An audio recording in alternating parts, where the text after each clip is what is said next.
بھی لوگ ہماری مائیں بہنیں بھی کچھ یورپ سے ان کے کلچر سے متاثر ہو کے کہتے ہیں عورت کو آزاد ہونا چاہیے. عورت کو کیا ہونا چاہیے؟ وہ جو کہتی ہے نا عورت کو آزاد ہونا چاہیے، یا وہ مرد جو کہتے ہیں عورت کو آزاد ہونا چاہیے، وہ عورت کی آزادی نہیں چاہتے، عورت تک آزادی چاہتے ہیں. نہیں سمجھے؟ عورت کی آزادی نہیں چاہتے، عورت تک آزادی چاہتے ہیں. ہم ان کے درمیان سے دیواریں ہٹا دیں، باپ، بھائی، چچا، پپا، تایا، ماموں، بھانجا، ہماری مستورات تک آنے کے لیے دیواریں ہیں.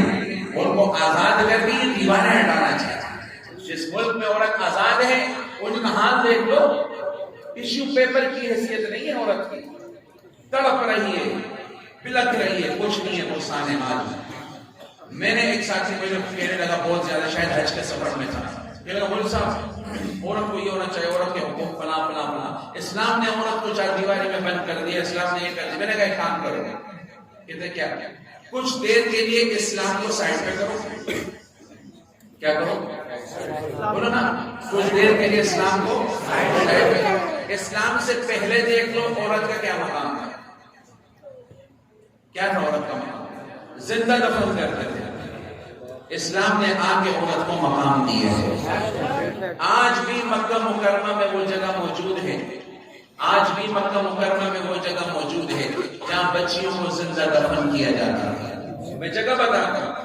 باب عبداللہ بنائے نا نیا، باب فہد کے ساتھ باب عبداللہ، اس کے ساتھ کوبری ہے، برج ہے، اس کے نیچے ایک جگہ چار دیواری لگا کے بند کی ہے. اسی لیے بند کی ہے، یہاں پر جب کھدائی ہوئی نا، قبرستان میں کھدائی ہوئی تو بچیوں کی چیخنے کی آوازیں ہیں.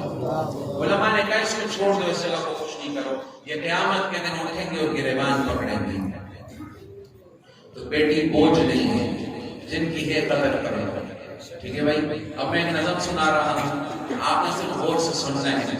جن کی ہے قدر کرے، جن کی نہیں واللہ سے بیٹی مانگے، جنت میں جانے کی ضمانت ملتی ہے. اس پر گرو شریف